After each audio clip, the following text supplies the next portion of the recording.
saya Ruben Satya Purba dari kelas 12 MIA 2. Di video kali ini saya akan menjelaskan materi rangkuman PPKN dari bab 1 dan bab 2. 1. Kasus-kasus pelanggaran hak dan pengingkaran kewajiban warga negara. A. Makna hak dan kewajiban warga negara. Hak merupakan semua hal yang Anda peroleh atau dapatkan. Hal tersebut dapat berbentuk kewenangan atau kekuasaan untuk melakukan sesuatu. Setiap hak yang diperoleh merupakan akibat dari dilaksanakannya kewajiban.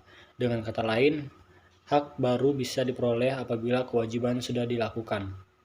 Hak asasi manusia adalah hak yang melekat pada diri setiap pribadi manusia. Karena itu, hak asasi manusia itu berbeda dari pengertian hak warga negara. 1.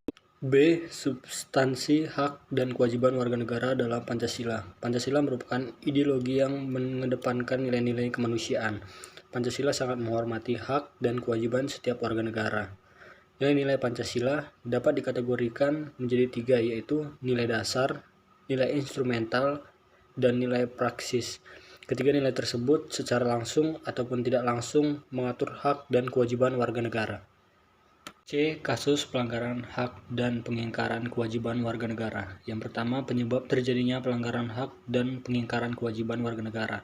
Pelanggaran hak warga negara terjadi ketika warga negara tidak dapat menikmati atau memperoleh haknya sebagaimana yang ditetapkan oleh undang-undang.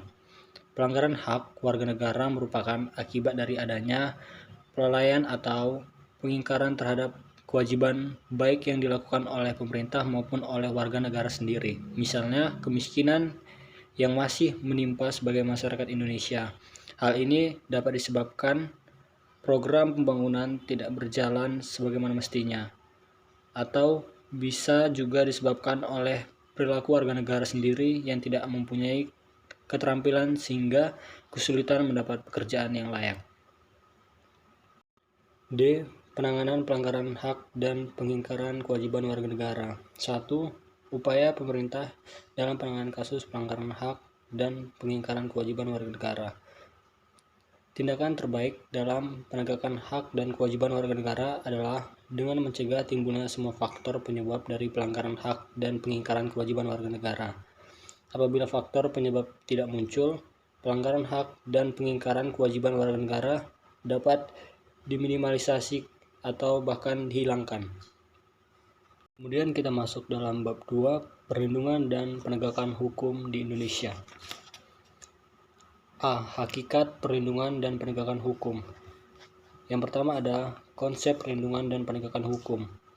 Apa sebenarnya perlindungan hukum itu? Menurut Andi Hamzah, perlindungan hukum dimaknai sebagai daya upaya yang dilakukan secara sadar oleh setiap orang maupun lembaga pemerintah dan swasta yang bertujuan mengusahakan pengamanan pengusahaan dan pemenuhan kesejahteraan hidup sesuai dengan hak-hak asasi yang ada.